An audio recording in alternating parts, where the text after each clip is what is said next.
This course is developed with 13 different modules that you can complete on your own time and at your own pace. So the FAA puts together for any exam that they have for pilots, for mechanics, for any sort of exam that they have, they put together certification standards. And for pilots, this is called the Airman Certification Standards, or the ACS.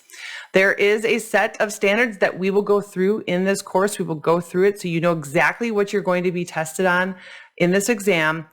This course is aligned to those Airman Certification Standards.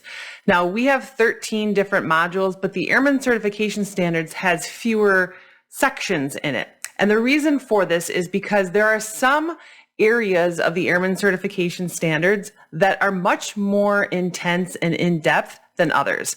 So for example, airspace is a big topic. It's a big thing to learn.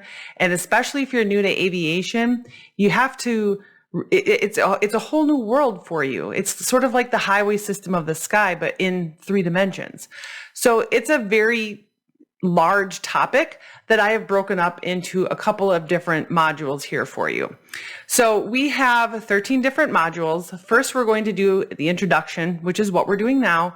Then we'll actually go through the Part 107 rules and regulations. We'll look them up, we'll read through them, we'll decipher them, etc. Then we'll learn about all the different airspace classes. From there, we will learn how to read FAA VFR sectional charts. VFR stands for Visual Flight Rules. Sectional charts is another word for map that pilots like to call theirs. Sectional charts are their maps.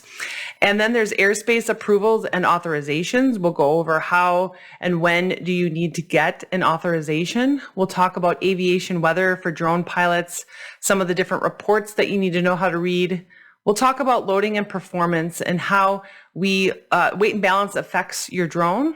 We'll talk about UAS operations. So SUAS is Small Unmanned Aerial System. So SUAS operations, we'll go over that. FAA Part 107 initial and recurrent knowledge tests, eligibility, and testing centers. We'll go over what it is that you need to do to initially be eligible for the exam, and then what you need to do to keep your certification going. And then just where do you take the test? And then we'll talk about FAA Part 107 knowledge test procedures and tips. So when you actually get to the testing center, what is it that you're going to do? I'll give you some additional tips. Then we'll talk about the FAA Part 107 Airman Knowledge Test Report for certification and recurrent testing. You will get this test report after you take the exam. We'll explain to you what to do with that. Then I've got a section here on some different FAQs or frequently asked questions about the FAA Part 107.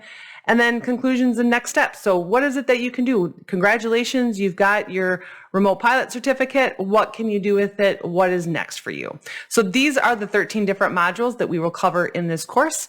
Again, at your own time, on your own pace.